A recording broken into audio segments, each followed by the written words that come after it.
High school playoffs are in full swing here in Pennsylvania. Stay tuned to another great episode of In the Trenches, where we're going to break down districts 1 through 12. We're going to be talking about classes 1A through 6A right here on In the Trenches.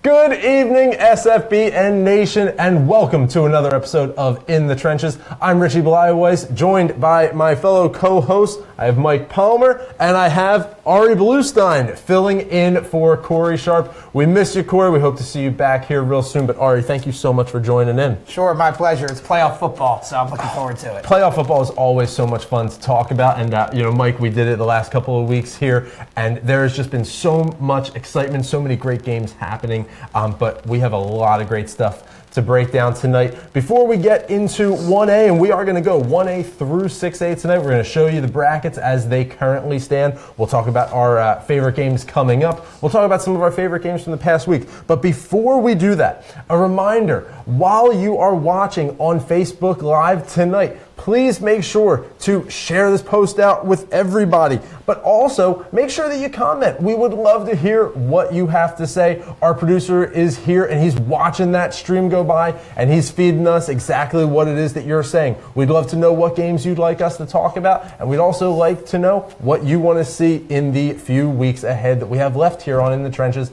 as the high school football playoffs keep going throughout the state. Guys, our comments and questions from the last week were so exciting, and we really have a lot to break down. We've got a lot of great questions that came in from our viewing audience, and thank you so much for that. But guys, I don't want to wait any longer. I want to get right into this. I want to get into 1A, and Ari, I'm going to come to you on 1A, but first, before I do that, I want to show the bracket to our viewers at home. So for those of you looking at home, you can see the 1A bracket right now on your screen. Taking a look, we have Bishop Guilfoyle taking down Juniata Valley. That was a big score there, 59-13 at Hollidaysburg. Ferndale puts up a goose egg to Homer Center. Homer Center advances, and they'll now play Bishop Guilfoyle, going for the District 6 championships there. Wyalusing and Steel High advancing in that one 45-7. They will go on to play Williams Valley. Williams Valley beats Old Forge 44-25, and we definitely will be talking about Old Forge and Williams Valley coming up. Looking over on the other side of the bracket there, you see Imani Christian takes down California by 6, 30-24 there. Jeanette beats Clareton 18-7. We have Kerwinsville falling to Ridgeway Jayburg, Have that happening. That was a low-scoring game, 9-7. And last but not least, we have Farrell coming ahead, beating Northern Bedford 34-19. So just so much happening in 1A, but Old Forge coming out big here versus Williams Valley. Old Forge comes off of a shutout victory. Williams Valley had beaten Tri-Valley 26-6, but in this game, Williams Valley comes ahead 44 over Old Forge 25. Ari, I'll come to you. Yeah, Williams Valley is really having a spectacular year. They get this win over Old Forge, pretty much expected at this point. Old Forge had a nice win in the first round, but I think everybody thought Williams Valley was going to be the team. The interesting part about this is that the star running back Dylan Roebuck and then also wide receiver Jake Wolfgang both injured during the game. So you're looking at two of the star skill players for this Williams Valley team. I mean, Roebuck rushed for over 2,700 yards this year, 40 touchdowns. That's a huge part of Williams Valley's offense. So it'll be interesting to see how they respond, because they have a really tough tough opponent in Steelton High Spire in the next round, which we'll talk about in a moment. But as good as the victory was for Williams Valley, I mean, I don't know. They might not be able to survive these two injuries if these two guys can't continue. Well, and when you talk about Robick, you talk about Robick getting carted off, and he gets carted off the field. You talk about his big numbers, over 2,700 yards. Nick Savage comes into the game, though. Nick Savage comes in and takes over for Robick, earns 114 yards and 3 touchdowns. That's when you know you have a running game that is just completely in point there. Yeah, and really that speaks to the offensive line of Williams Valley. They've been strong all year long. To allow a running back to run for 2,700 yards and 40 touchdowns, you know the guys up front are creating those holes for him to run through. The running back can't do it by himself. So the fact that Savage came in and had that much success really shows me that the offensive line can maybe carry this team forward past Steelton High Spire into the semifinals. When Williams Valley got off to an early start, they go out of the first half up 30-6. And when you're putting up a 30 spot in the first, you're only giving up 6 points. You are really telling the other team, we are here to play. We are not here to stop, and we won't let up anytime soon. Yeah, certainly not. And Williams Valley 13-0 now, a school record for single victories. And they're going to have a tough matchup coming up against Steelton High Spire. I guess we'll get right into that now. Yeah, well, let's talk about that. Old Forge ends their season right now. They go 11-2 overall, 8-1 in the conference. Good season for them. Williams Valley, as you just mentioned, Ari, school record for victories in a season. They go 13-0 thus far. They've got Steel High coming up in the next round. Steel High's coming off a big victory, though, as we just talked about, 45-7 over Wyalusing Valley. Now that follows a first round bye for them, of course. Steel High beat Fairfield 68-42. So big numbers there. But let's get into that preview game. Let's talk about Williams Valley and Steelton High Spire, because these are just two offensively dominant teams, and I think we really could be looking at seeing a 100-plus point game. Yeah, this could end up being a really high-scoring game. Williams Valley obviously puts up points. We just talked about them. The injuries, we'll see what happens. But the interesting note about Steelton High Spire, or Steel High, as they're known, they're the District 3 champs. When you play in District 3, there are only 2 losses. It was an early loss to North Schuylkill on September 1st. Their only other loss was 45-7 to Middletown, who, as of now, is probably the favorite in 3A, which we're going to get into 3A soon. So when I look at Steelton High Spire, they are battle-tested. So I think that Williams Valley is really going to have a tough time with this team. And I don't even know who to pick in this game. It's really going to be a shootout, and I think it's going to be a phenomenal game. Yeah, I couldn't agree more. There is just so much happening. That game will happen, though, November 24th, 7 p.m. at Hershey High School. Moving on to 2A, let's take a look at that bracket for 2A. So much happening. So you see the bracket there up on your screen. Newman-Goretti, which is definitely a team we want to talk about. Newman-Goretti goes on over Schuylkill Haven, 44-7. Southern Columbia takes another big win here. They're coming off of a big win, but they get another big win here over Mount Carmel. That's 49-14. Dunmore advances past Newport 35-6. Legionnaire Valley 19-12 over Bishop McCourt. So we're seeing some in the district 2, 3, and 6. We're seeing some really close games there, like the Legionnaire Valley. Clarion, in a close game, moves on past Chestnut Ridge. They will play Wilmington. Wilmington takes the win over Greenville 31-13.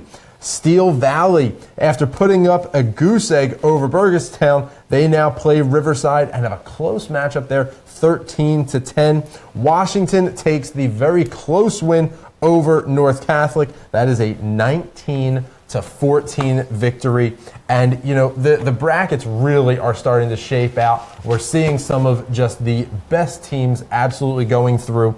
And we want to talk about Legionnaire Valley.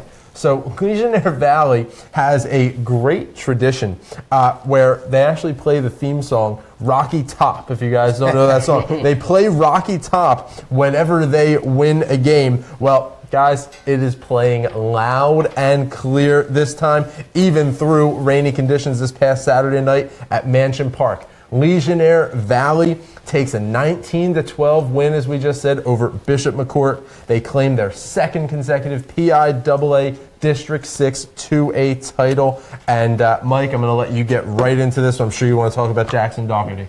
Yeah, I mean, Jackson Doherty is a story here, but I mean, the obvious other story is Legionnaire Valley continues their undefeated season, improving to 13-0. I mean, this was obviously a defensive battle as well, 19-12 final score, and it was 6-3 at the end of the first half, so it could have went either way between Legionnaire Valley and Bishop McCourt. A very interesting matchup that we're all excited for, but defense was the key component here in the final score. But you figure 76 yards total passing between both teams. When you carry on throughout the playoffs, that might not get it done on the one-dimensional side teams. 76 yards total between two teams, not very impressive. But Bishop McCourt, they didn't score any points. They only scored one touchdown in the second half, but they had three good running backs having tremendous games. I mean, their starting running back Walters carried 19 times for 96 yards. Their backup running back Andrews had 20 carries for 90 yards. And then their three-headed monster and Miller, I'm sure it's a triple option, and the ball is getting spread wealthily and around. So Miller had 12 carries for 77 yards. Well, Mike, Mike, I'm sorry to interrupt you here, but do you think that the rain really plays a factor in that? Do you think that the rainy conditions can play a factor in the passing game just being a non-factor? Yeah, I mean, especially when you're running these type of offenses where you can't really spread the ball around and you just want to run that triple option, because Bishop McCourt had more yards rushing and time of possession, beating Legionnaire Valley in the statistical efforts. But 264 yards total for Bishop McCourt was not enough because, I mean, Legionnaire Valley just came out in the second half and really shut them down. But in the second quarter, Bishop McCourt had the ball for 11 of the 12 minutes and still couldn't get it done. So they left points on the board. I'm sure Bishop McCourt's not really happy about their performance and not finishing scores they needed to get done, because on that 11-minute drive, they settled for a field goal. So, I mean, that's not going to get it done in the playoffs when you're leaving points on the board. Well, Jackson Doherty, 3 touchdowns. Last one comes under a minute and a half left. And, that touchdown right there and his play is the deciding factor. Yeah, I mean, he is the story of the game because he had 7 carries for 102 yards and 2 touchdowns, but he also had a receiving touchdown, which was another key play for Legionnaire Valley, continuing the undefeated season. And Bishop McCourt just left points on the board. I mean, that key drive that took up the whole entire second quarter ended in a field goal, and that's the difference between winning and losing. Well, and they don't get a touchdown until there's 7 seconds left in the game here. Previous 5 points come off the leg of Byron Geffart, who hits from 41. It's a big leg in high school football, 41 yards. It's just not enough. You leave points on the board. Field goal kicker is great, but I mean, Legionnaire Valley has a tough matchup next week against Dunmore, who had a very impressive win against Newport. So, I mean, District 2A is getting really heated now, too, when it comes down to the final 8. But Bishop McCourt, I'm sure, is upset leaving points on the board here in a matchup against Legionnaire Valley. Well, Bishop McCourt's going to end thetheir season now 10-4, 8-2 in the conference. Legionnaire Valley, they move on. They go to play District 2 champ Dunmore on Saturday. That's a rematch from 2016. That game will be played on the 25th at 12:30. That's going to be at Hershey Park Stadium. Very nice stadium out there. Dunmore, though, as we saw before, coming off a 35-6 victory over Newport. Dunmore, certainly a powerhouse in 2A. They are 13-0 this season, 9-0 in the conference. We want to take a look at our preview game real quick. Let's take a look at that. Newman Goretti versus Southern Columbia. We've got a great highlight package video here for you. If we can get that punched up on the screen so that you guys can take a look at that. They have a big win over Schuylkill Valley, 44-7. And you guys can see it here at home. But, Mike, anything you want to say about this Newman Goretti Southern Columbia? I mean, Newman Goretti has been the Cinderella story this year, continuously winning games from behind their offensive line. They have 2 Division I recruits on that big O-line there in the trenches. But once again, Southern Columbia is another a great story as well. I mean, we talked about them in the very first episode in the trenches and how complete of a program they are. But this is the matchup we all wanted to see in the 2A district. We'll see if Newman Goretti can really pull one off against a very good opponent in Southern Columbia. But I mean, you see it in the highlights there. Newman Goretti runs a complex college offense, kind of like the RPO as the Philadelphia Eagles do. You see a lot of RPOs Ren, and then there's stout defense as well. But, yeah, I mean, this is the matchup we all wanted to see in the Class 2A, and it's here. I mean, Newman-Goretti, great season. It all comes down to this, though, against Southern Columbia, who's a very excellent program and has continued their driven success since 2010. We said it in the beginning, 90-7 since 2010 before the season started. They continued that success this year and have a very tough opponent in Newman-Goretti, a Philadelphia Catholic League team who is battle-tested. Yeah, and I know last week you guys were calling for some predictions. I commented in with some predictions. I said Newman-Goretti. Yeah, thank you for that. Yeah, you're welcome. I mean, I tune into the show every week, so I'm glad to be here. But, I said Newman-Goretti would win 2A. If you look at these 4 quarterfinal matchups, in my opinion, the winner of this game is your state champion. Dunmore is good. I think Dunmore probably beats Legionnaire Valley. They're good. But I look at the bottom half, the western side of the bracket. I just don't see them matching up with Newman-Goretti and Southern Columbia. So I'm going to say that this game that we just previewed is the state championship. So Wow. that's my call right there, my bold prediction. Wow, that is a bold prediction right there. So Newman-Goretti, they come off a big win over Schuylkill Haven, 44-7. They're 11-0 overall, 6-0 in the conference. They'll be going against Southern Columbia. They're coming off a big win over Mount Carmel, 49-14. They're 13-0 overall, 6-0. So a battle of the undefeateds coming up.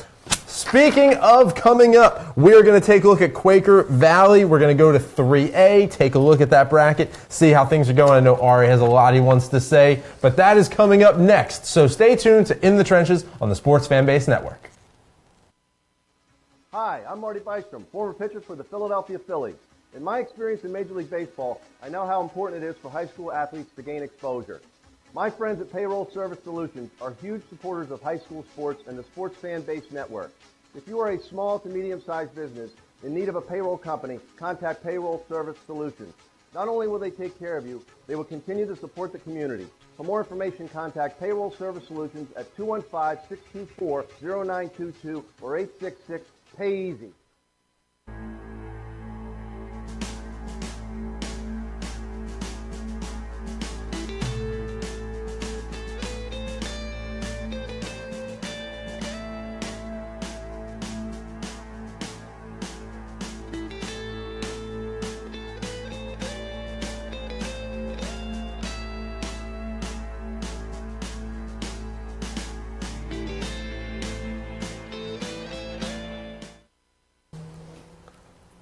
All right, welcome back to the Sports Fanbase Network. You are watching In the Trenches, and I'm Richie Blyweiss. And we are going to get right back into 3A here. We are going to take a look at this bracket. So let's punch that up on the screen for our viewers at home. And as you can see, we have some really great games happening. Conwell Egan advances past Lansdale Catholic 44-20. They will take on Palisades, who pull out a close game over at Bethlehem. They take out Lee Heighton, and wow, that was a really close game. We're talking 6 points in that one. Scranton Prep, who we have talked about a lot this year, they were a number 1 seeded team coming in. They take out Loyalsock by 3 at Bethlehem Stadium. And Middletown puts up a goose egg against Wyomissing. That's a 49-0 win for them. So that'll be Scranton Prep versus Middletown. We go over to the other side. You can see Aliquippa goes down to Quaker Valley, and that's who we're going to talk about in, I think, what we're going to call an offensive juggernaut of a 2-0 game there. That might be the first time I ever saw that. Forest Hills takes down Huntington. Huntington had a first-round bye in that opening, in the opening of the tournament, and Forest Hills will now take on Sharon, who takes down Carn City in a legitimate offensive showdown there, 67-17 that one. But let's go back. Let's talk about Quaker Valley.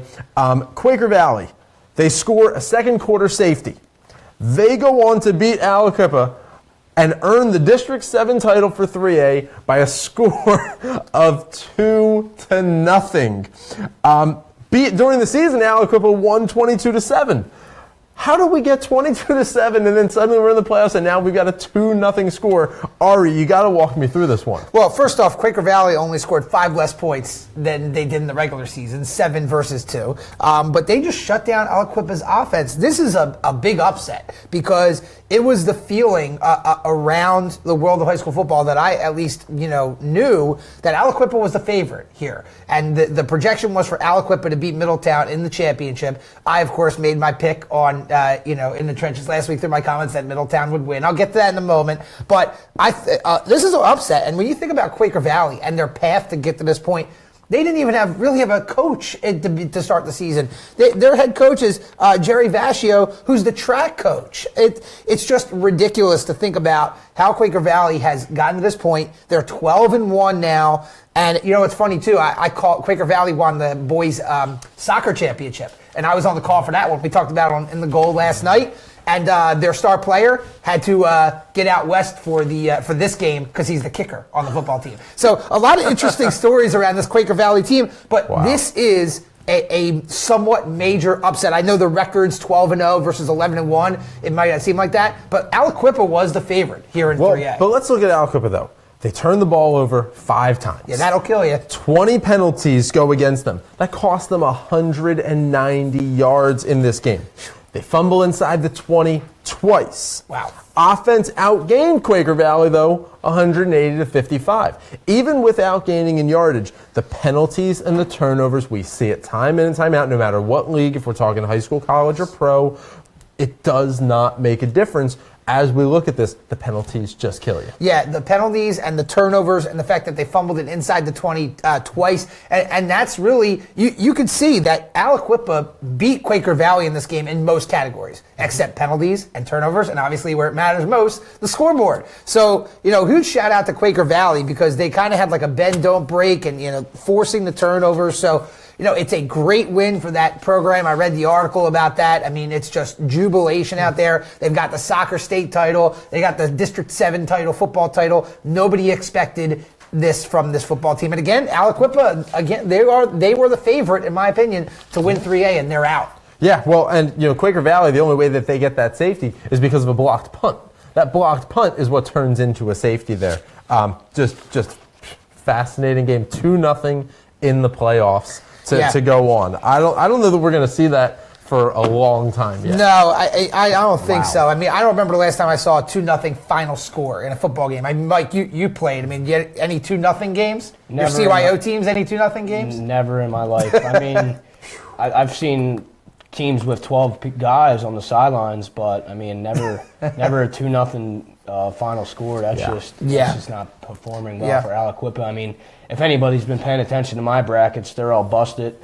And Aliquippa just busted my bracket once again. I mean, number 1 seed putting up 0 points in a 5 turnover contest. That's just not good. I mean, Aliquippa is a respected team as well in the 3A class. So shout out Quaker Valley, like you said. That's just tremendous victory. I mean, 2-0. That's shutdown. I don't know what that track coach has got them going, but they're beating them in all aspects of the game right now. And Quaker Valley could take this momentum and maybe push forward to Ari's favorite pick, Middletown, down there against Scranton Prep. They could. They get the bye in the next round, as you saw in the bracket. It was kind of a weird, little thing in this 3A bracket. Well, and we're going to talk about Middletown and Scranton Prep coming up here. Yes. We are, because I know you want to get to them, Ari. Yeah.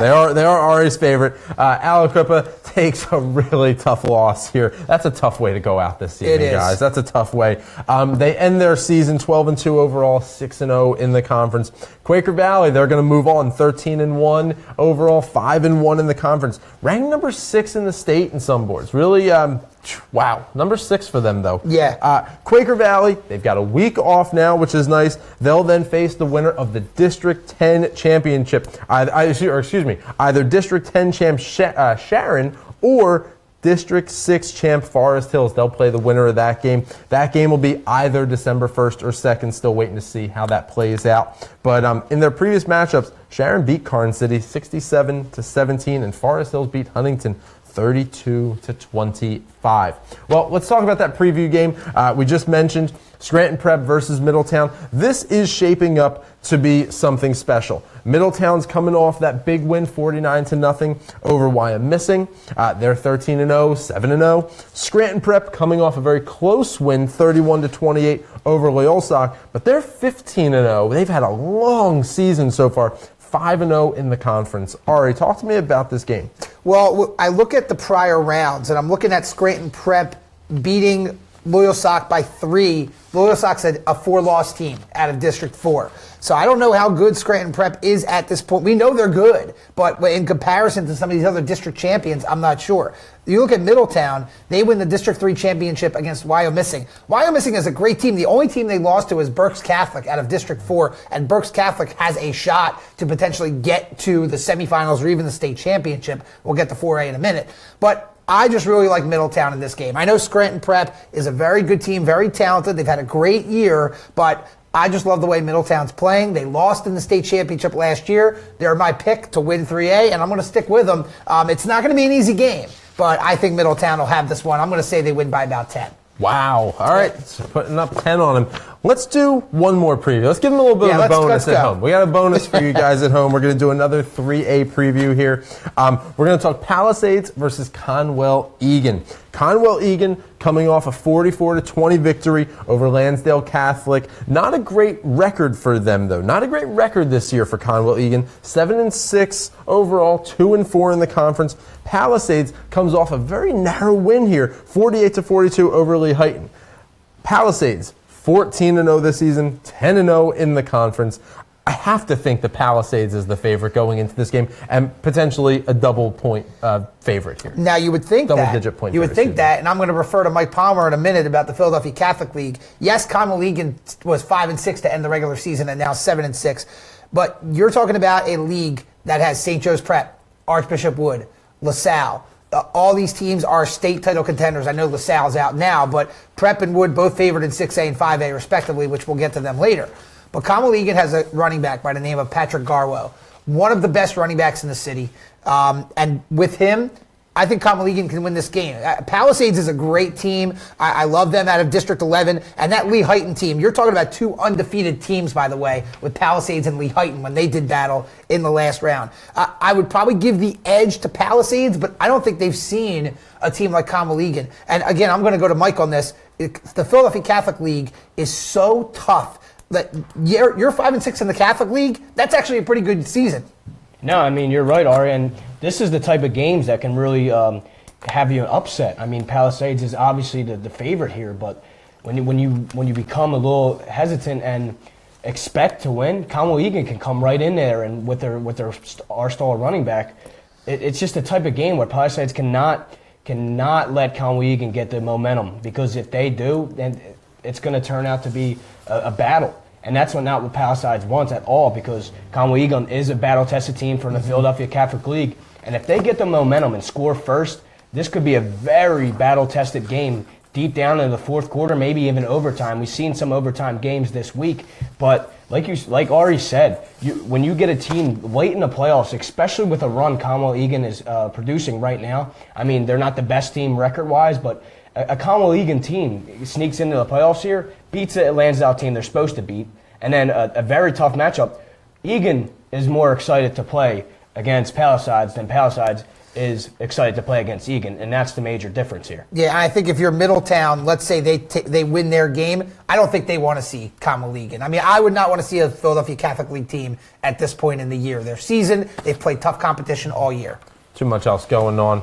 Let's move on to 4A. We want to punch up those brackets there, as you can see on your screen at home. We are going to talk first about Berwick and Valley View. Valley View takes the win over Berwick here. This is a 3 seed beating a 1 seed, 24-17. We are going to talk a little bit more in depth about that in a moment.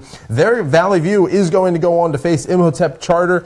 They put up a big win over Cardinal O'Hara, 40-7. Down at the bottom of the bracket there, Selling Grove takes an impressive 37-3 victory over Belafonte, and they will go ahead to take on the aforementioned Bethlehem Catholic. They're going to take down Pottsgrove 49-14. As we look on the other side of the bracket, we can see Berks Catholic takes down East Pennsboro 48-7.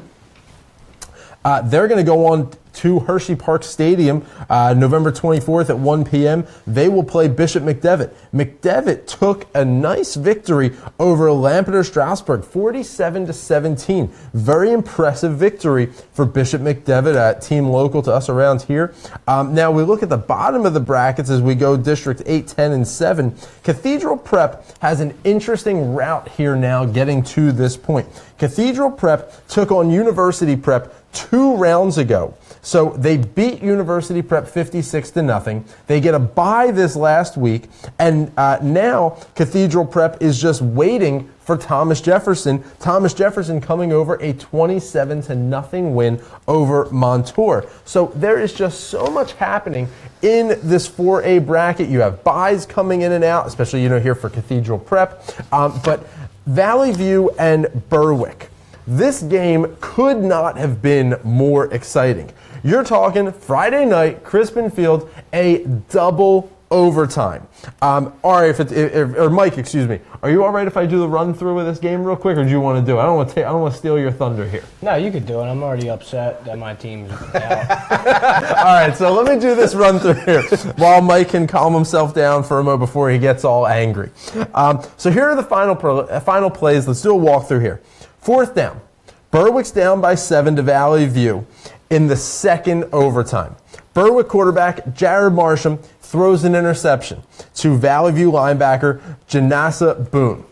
Valley View beats Berwick 24-17, claims the District 2 4A championship. This is their second district title overall, but their first since 2011.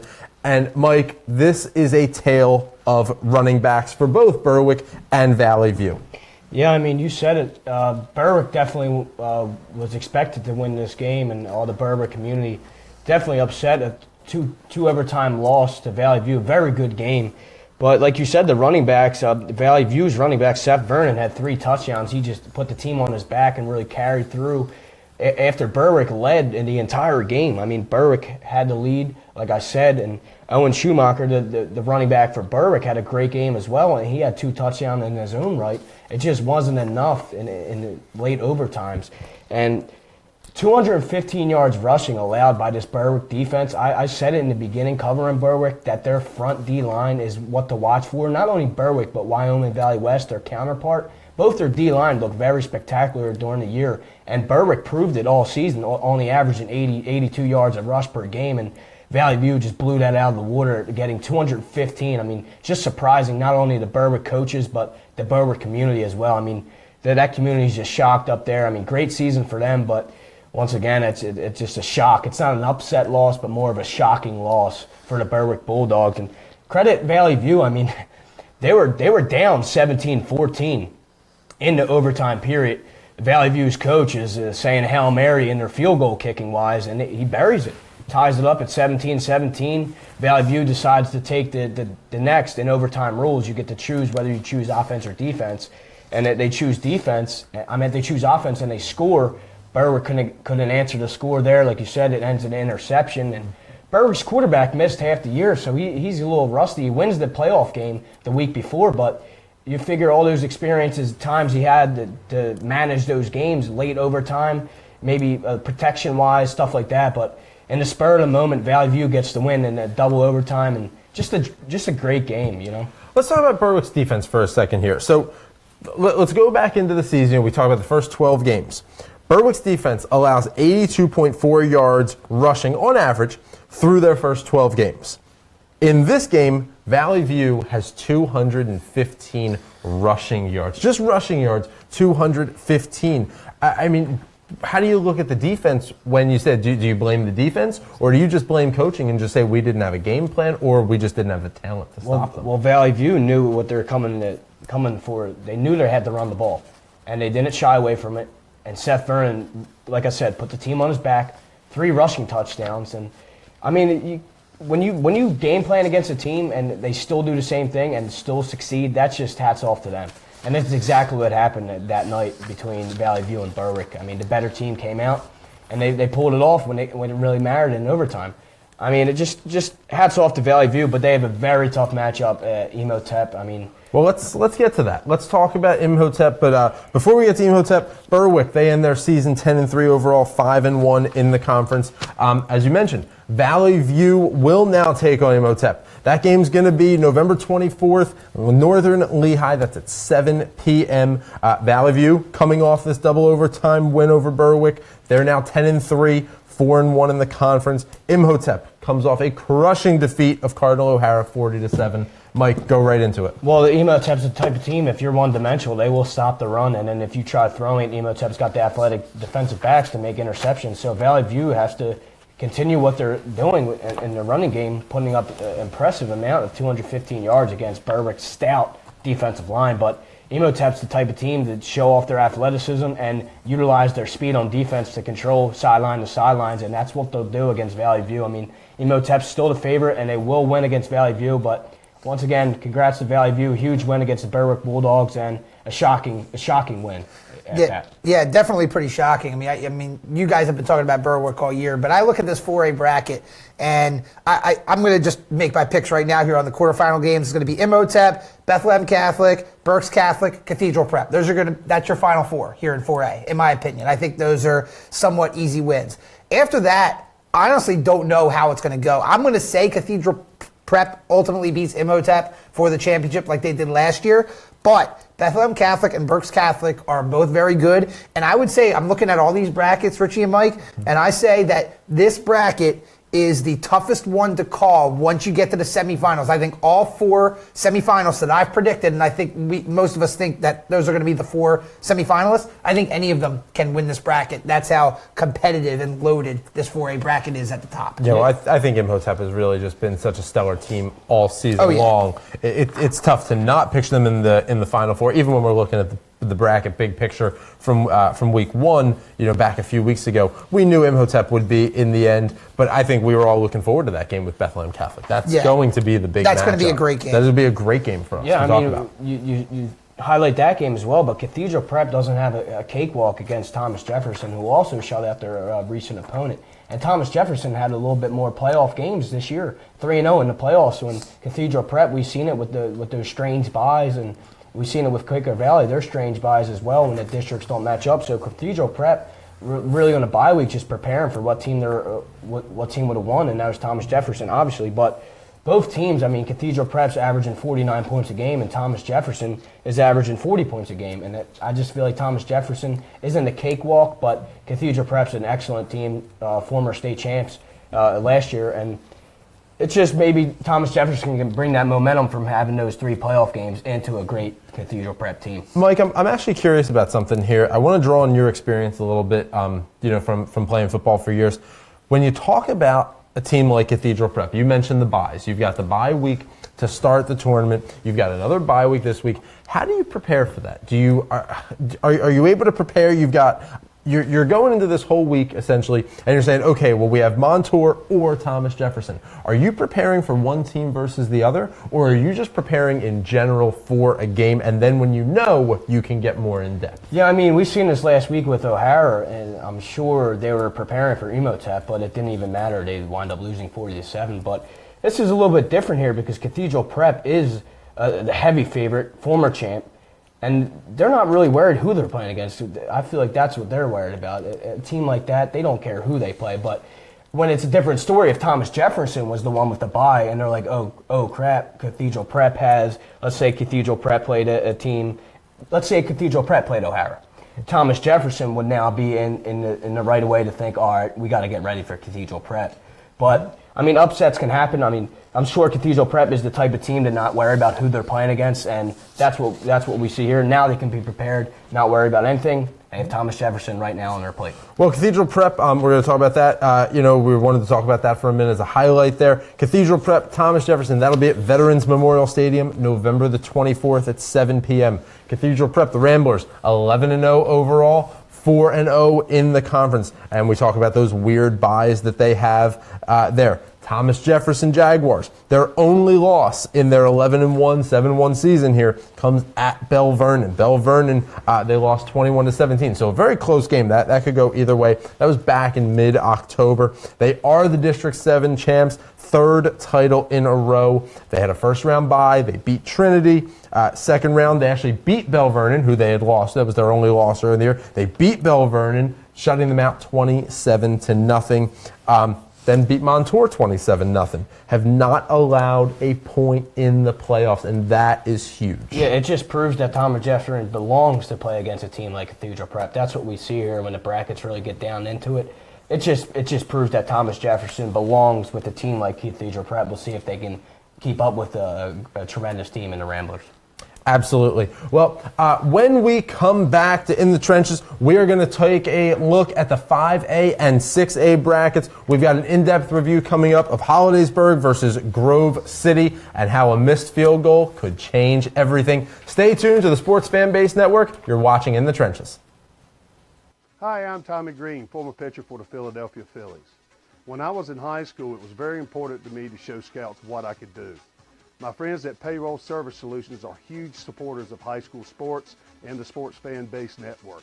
If you're a small to medium-sized business in need of a payroll company, contact Payroll Service Solutions. Not only will they take care of you, they will continue to support the community. For more information, contact Payroll Service Solutions at 215-624-0922 or 866-PAY-EASY. Pennsylvania is a big state, and there's great high school football action happening each week to discuss. Let's deep. Got a man. Touchdown. Join me, Richie Blyweiss, and my fellow analysts, Corey Sharp and Mike Palmer, on In the Trenches on the Sports Fan Base Network. In the Trenches, the only show dedicated to all 12 PIAA districts in Pennsylvania, coming to you every Monday live on Facebook. Tune in for information, stats, analysis, and some great previews and predictions. Be sure to submit questions and comments using hashtag #InTheTrenches or comment live during the show. So be sure to watch In the Trenches on the SFBN for all you need to know about high school football in the Keystone State. I'm Richie Blyweiss, reminding you, stay classy and be good to each other.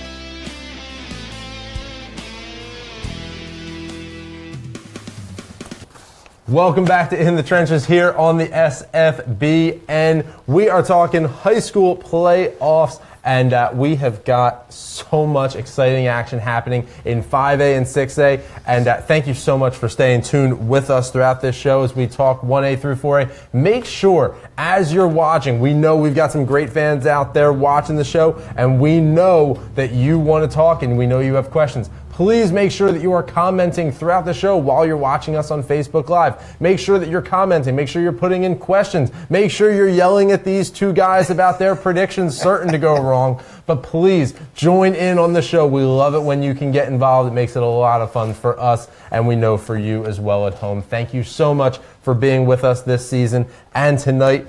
Right now, we want to talk about the 5A bracket. So you can see it there up on your screen. We're going to go in depth in a little bit, but first let's take a look here as Springfield moves on.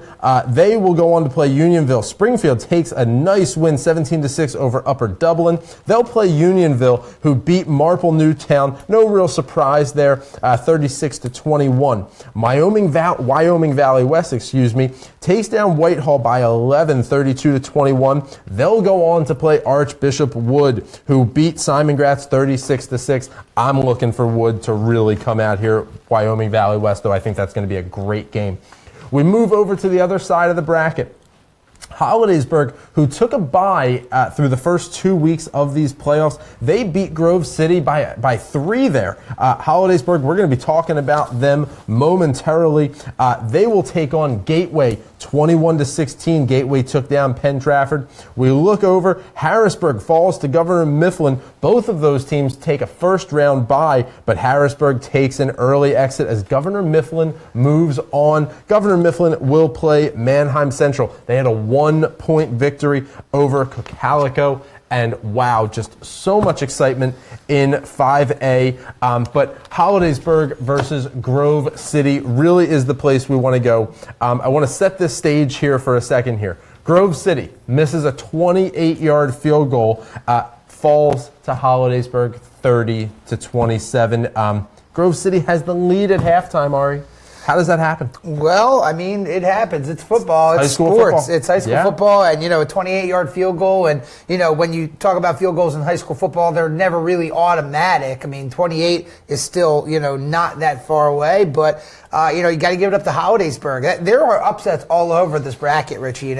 Wyoming Valley West beating Whitehall. That's definitely an upset. The District 2 champ beating the District 11 champ there. Whitehall usually gets at least to the next round. They were talking about a program that produced Saquon Barkley, who's now a Heisman candidate. So that's an upset right there. And I also think I would have probably enjoyed an Archbishop Wood Whitehall game more than I'm going to enjoy an Archbishop Wood Wyoming Valley West Maybe. game. I'm probably the same result. I mean, Archbishop Wood, that's fair. the two-time defending state champs here at the 5A and 4A levels. But, you look at the rest of the bracket, Harrisburg going down. Governor Mifflin knocking off Harrisburg. I mean, I had Harrisburg getting at least to the championship to challenge Archbishop Wood, but that will not be happening. One of the few predictions I've been off on. But you look at the Grove City team, they were undefeated. Hollidaysburg only had 3 losses on the year. Still an upset. But I think that you're looking at the top of this bracket. Archbishop Wood definitely the favorite. With Harrisburg out, I think really it's going to come down. I think Archbishop Wood's honestly got a clear path to this title. But the winner of that District 1 championship, which we'll preview in just a moment, they could definitely challenge Archbishop Wood a little bit. Ari, did I just hear you predict Archbishop Wood to win the 5A title here? Yeah, that's exactly what I said. I said that on the comments as well last week. I'm sticking to it. I mean, if I'm wrong, I will say if I'm wrong, but I'm not flip-flopping. I had Middletown 3A and Cathedral Prep 4A, and I had Archbishop Wood 5A. I just want to translate that really quickly. If Ari is wrong, that's when Corey Sharp will be back on air in the studio. He's coming back anyway. It doesn't matter. Mike, I'm sorry. I think Archbishop Wood feels as great as we do right now on the set about this bracket because it couldn't have shaped up any better for them. I mean, obviously, this matchup against Wyoming Valley West is not an easy one at that, but it's a matchup if you want to compare colleges. I mean, Archbishop Wood is like the Delaware Valley right now, and Wyoming Valley West is literally Wilkes University. 2 years ago, Del Valle had a chance to win a MAC championship. They lose to Wilkes because Wilkes was just airing it out. I mean, Wyoming Valley West airs the ball out, and that's the only way they can beat Archbishop Wood if it goes their way. I mean, but like we said, I mean, Archbishop Wood has the easy ride here through the Class 5A after Whitehall going down in an old-fashioned battle there. But, I mean, Gateway looks like a great team, too, in that West bracket. Hollidaysburg with an impressive win over Grove City. And then you go down. Governor Mifflin, I never counted them out, but I did have Harrisburg going a little further. But I knew Governor Mifflin with their experience and their former championship runs that they could do something special here, and they did. They took down Michael Parsons and the Harrisburg team. I mean, Michael Parsons is the most talked about player in Pennsylvania. Everyone's finding out where he's going. People are saying Nebraska, but after that, I mean, Governor Mifflin, huge win. And then we go back to the East real quick. Archbishop Wood, definitely easy ride going here, and we didn't expect Whitehall to lose, but that's what happens. And Wyoming Valley West is going to have to pull out all their guns. They're going to have to go shotgun, throw the ball every down, and we'll see what happens. But Archbishop Wood wins the city championship, and as they should. Do you see that? You see them taking it all? Archbishop Wood right now, yeah, I feel like they're going to win the entire thing. They are just one of the most well-balanced teams, as well as later we'll go 6A. But Wood, St. Joe's Prep, they're battle-tested. They're well-balanced. They just know how to play football there. And with Harrisburg out of it, I think Archbishop Wood's got this one pretty much set up for them to win this one. Exactly. Well, upcoming for these teams, unfortunately, not much coming up for Grove City. They end their season 11-1 overall, 6-0 in the conference. Hollidaysburg, they go 8-3 overall. They move to the next round. They'll take on Gateway. The game is going to be played at Mansion Park Stadium. That's going to be Saturday the 25th at 1 p.m. We got a nice afternoon football game there. Gateway comes off a 21-16 win over Penn Trafford. Let's take a look at the preview game, and we're going to look at Springfield Delco. You can see them there on the east side of the bracket. Springfield Delco, they're going to take on Unionville. This is the District 1 title game here.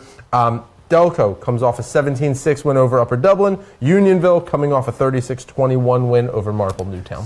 Well, Unionville's had a great story to their season. When Unionville comes out of the Chestmont League, when you think about Chestmont League, you think of the 6A teams like Coatesville that's still in it. Downingtown East is a great team. And in fact, Unionville's only loss this year was to Downingtown East, a very good team in District 1 6A. So I like them to give Springfield Delco a game. And I made my picks on Varsity Voice. I said it was going to be Springfield Delco versus Unionville for District 1 championship. That's right. I was spot on right there with these two teams. I think Springfield ultimately wins this one. I think either team is really going to have a tough time with Archbishop Wood, but this should really be a fun game. Unionville beat Marple Newtown, who had a nice little run. They were a number 7 seed in that bracket, had an upset over the number 2 seed, Upper Moreland. Springfield Delco, they're the number 1 seed. Everyone expected them to be here. I think Springfield will win this one, but it will not be an easy game. But again, whoever comes out of this is going to have to play Archbishop Wood, and that will not be an easy game to win. Archbishop Wood definitely is they're it. They're it in 5A. They're the favorite. Yep. They're the favorite in 5A. It's easy to say. Well, we've come a long way. We've gone 1A through 5A. It's time for our 6A bracket review. So thank you so much for punching that up there for me, Julian. We're looking at 6A. Coatesville takes down Pennsbury in just a slaughtering there. 42-2. They beat them there. They're going to go on to play Garnet Valley, who beat Penridge 28-20. Parkland, we have talked about Parkland. We have a great matchup coming up for Parkland. They took down Freedom 30-6. Parkland will go on to play top-ranked St. Joe's Prep. They are just such a beast, and we've seen it. They are just nationally ranked, and St. Joe's Prep. We've seen them here we've seen them here so much on In the Trenches. We've talked about them. They take down Northeast 31-0. We go to the west side of the bracket here. Cumberland Valley will go on to face Manheim Township. Cumberland Valley 28-7. Manheim Township 28-14. They take down Wilson. Pine Richland, a team we have discussed a few times here on In the Trenches, they take down Central Catholic 42-7. They'll go on to Hempfield area in Greensburg. That's the 25th at 1 p.m. They will take on the Little Lions State College. I think Pine Richland State College, I think that's a really great game to look at. I'm sure that's something we'll be talking about next week. But let's get to State College Delaware Valley right now. Both teams coming off of big wins. State College coming off of a big win over Erie High School, 48-12. Delaware Valley beat Hazleton area 31-3. This game, the Little Lions State College get a comeback win versus Delaware Valley, 21-14. Mike? Yeah, it's all about Tommy Freiberg here, the State College Little Lions quarterback, because the reason why they're down is because of his arm and 3 interceptions, and the reason why they came back is because of his arm with a perfect 9-for-9, 175-yard, 3-touchdown second half. That is just phenomenal. Way to flip the script there, Tommy Boy, from 3 picks to 3 touchdowns. That's just phenomenal. They stuck with the starting quarterback. I mean, I wish Jay Cutler would have put that 3 interception. I started Jay Cutler this week in fantasy. There's where the anger's coming from. I didn't start Dak, so I'm a true Eagles fan in that. He got -2. And I started Jay Cutler, who had 3 picks in the first half. But look, Tommy Freeberg had 3 picks in the first half, turns around, goes perfect in the second half. Just phenomenal from the State College quarterback. And they were down 14-0 as well. And 3 of those picks, actually 2 of those picks were in the red zone too. I mean, that's not like we want to see from the quarterback, but once again, coaches trusted him. They stuck with him. He goes perfect in the second half, producing a very amount of great game from him. And 25 touchdowns on the year for Tommy Freeberg. Just great season. Way to turn around, kid. But after the first score, I mean, State College was looking for a comeback immediately. After the first score, being down 14-0, they score 14-7. They kick an onside kick and recover it. I mean, that's just a really. Would you make that call, Ari, at the onside kick after your first score? Wow. Probably not. That's risky. You are really riding momentum at that point. Yes. Exactly. You really are. Risky move there, and Brandon Clark, the receiver, just steps it up big as well. 6 catches, 116 yards, and 2 touchdowns, helping out Tommy's excellent second-half performance. I mean, State College Little Lions, a tremendous victory over a very good Delaware Valley team, a touchdown deficit. And once again, Tommy comes out in the second half, 9 for 9, just tremendous game. And that's the 6A bracket right there. You got Pine Richland versus State College. I mean, Pine Richland has been one of the favorites all year, and their toughest matchup has been Pittsburgh Central Catholic. But Pine Richland handled Pittsburgh Central Catholic this year pretty well, 2-0 against them. That score is surprising. I mean, we know how good Pine Richland is, but we know also how good Pittsburgh Central Catholic is, and just to crush them like that, I think that really shows you what kind of team Pine Richland is going to be. Well, and I want to go back to Tommy Freiberg. Mike, you mentioned him a lot. I want to look at some of his stats here. Freiberg ranks 7th in team history for single-season passing yards in a season with 1,836. Second in touchdowns with 25, you mentioned. The only person he's behind there is Brooke Hart, who threw 29 in 2006. Yeah, I mean, that's just due to the coach's trust and respect in their quarterback there. 3 interceptions in the first half, turns it around, and advances to a very tough Pine Richland team. See if Tommy Freiberg can start out a little bit better this time around. So upcoming for these teams, unfortunately, Delaware Valley, they finished their season 12-1 overall. Only had 3 conference games, but they do go 3-0 in that conference. State College, they'll move on 10-2 overall, 4-2 in the conference. They move on, they'll play Pine Richland. It's going to be a tough one for them. That game will be played on Saturday, the 25th. It's a 10 a.m. game. It's an early game there. Pine Richland, you mentioned, coming off that 42-7 win over Central Catholic. Let's take a look at the preview game. Needless to say, we are going to look at Parkland. We are going to look at their game versus St. Joe's Prep. This is a big one. Yeah. St. Joe's Prep, 11-0 overall, 6-0 in the conference. Listen to their rankings here. Number 2 in the state, number 69 nationally, number 8 in the excellent 25. They're coming off a 31-0 win over Northeast, as well as victories over LaSalle and Father Judge. Yeah, St. Joe's Prep is the hot team right here, but I think this is another, I'm going to quote Ari here, the winner of this game wins this Class 6A championship, and correct me if I'm wrong, Ari, but the winner of St. Joe's versus Parkland has got to be the champion here, because you figure St. Joe's is number 2 in the state. They have been phenomenal all year in one of the hardest divisions that we've seen in Pennsylvania, the PCL 6A division.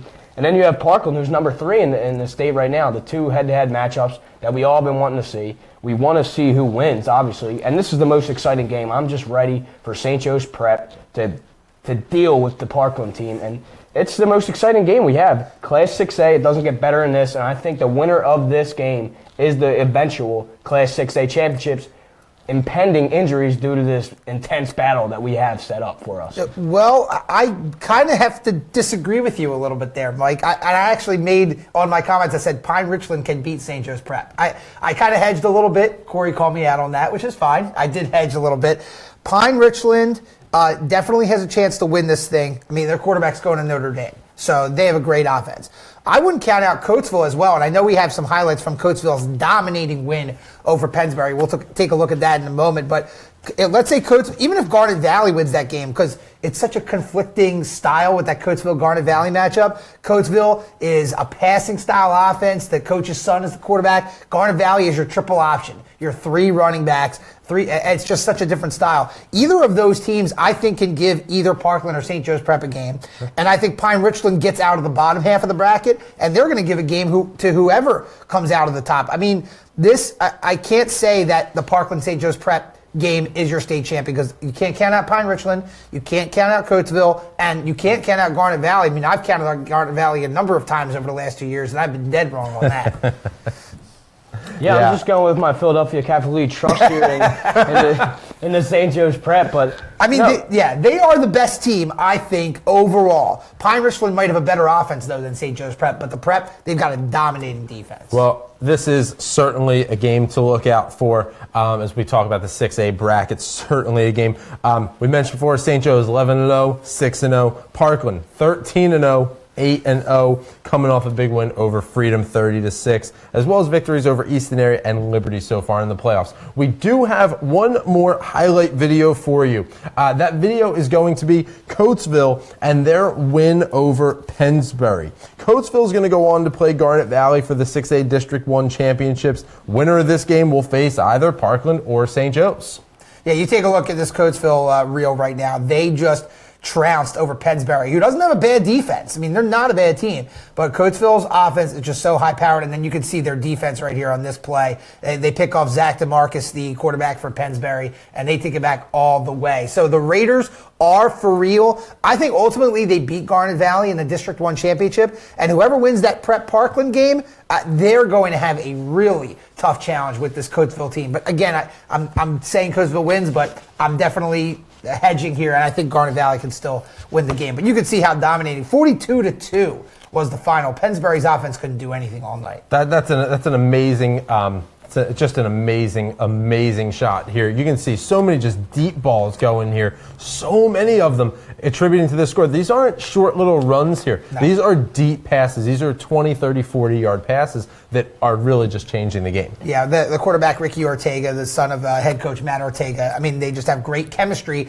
The head coach-quarterback combination, which we know in Philly, right, Mike Palmer? That's working pretty well in Philly. Yes, sir. Well, we have a couple more things to take care of, but please stay tuned. We're going to get to those right after this break. Stay tuned to In the Trenches on the SFBN. Hey, you. Who, me? Yes, you. You like pro sports? Yeah, You like college sports? of course. You like high school sports? I guess. Maybe you just don't know much about them.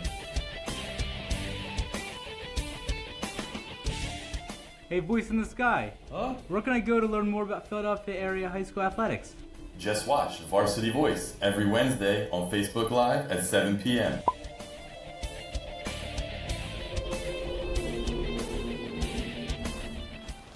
Welcome back to In the Trenches here on the Sports Fan Base Network. This certainly has been an exciting episode, and we have, only a few more weeks left as we wrap up high school football in Pennsylvania with the playoffs and the brackets all coming to an end. We have about 2 to 3 more weeks, or I think we can say 3 more weeks going on, but really this has just been so exciting. I'm just fascinated that this year has come and gone so quickly. Yeah, I mean, we have some of the best games coming up. We've talked about them. The semifinals, you look at 6A, you look at 4A, even 2A with New Montgomery and Southern Columbia coming up next week. Just doesn't get much better than high school playoff football. I know the NFL is great, and obviously the bowl games are great for college football, but high school football, especially in the state of Pennsylvania, just so competitive, just so much fun. The atmospheres are phenomenal. So much happening.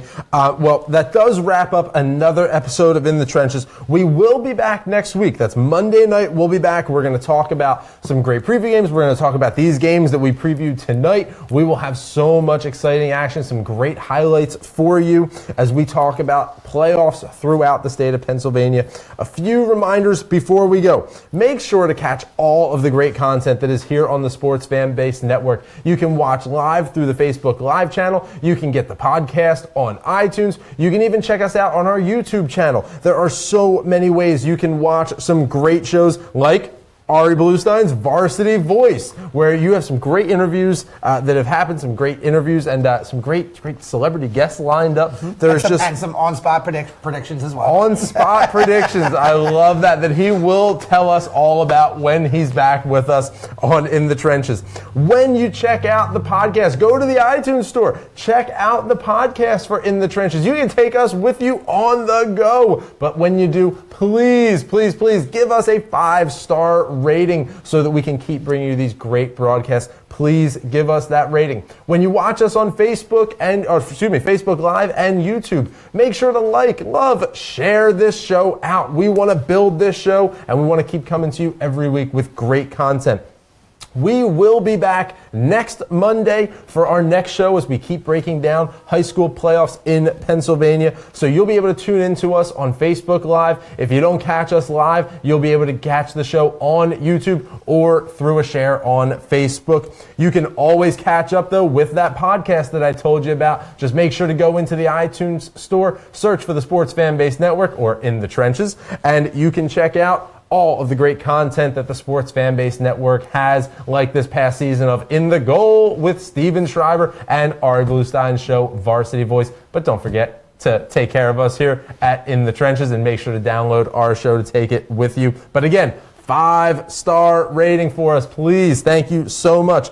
In the meantime, make sure to log on to www.thesfbn.com. You'll be able to see some great articles about high school sports across the board, not just football, even though it is our favorite, but you'll be able to see it all across the www.thesfbn.com website. You'll get some great sports information, broadcast schedule, so much happening.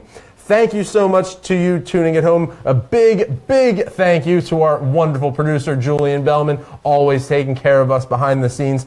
From all of us at the Sports Fanbase Network and In the Trenches, we wish you and yours a very happy Thanksgiving. Thank you to all of you. We are so thankful to you, to our viewers, to our family and friends. Me personally, my wife Amanda, my mom, my dad, my sister for always watching, and for all of us, we are just so appreciative to all of you. So thank you so much for all you've done to us, helping us to make this show what it is. For Ari Bluestein, for Mike Palmer, for Julian Bellman, and for all of us at the Sports Fanbase Network, we're wishing you a happy Thanksgiving, a happy holiday season to you, and we're reminding you, stay classy and be good to each other. Good luck to all the teams playing on Thanksgiving as well. Good luck.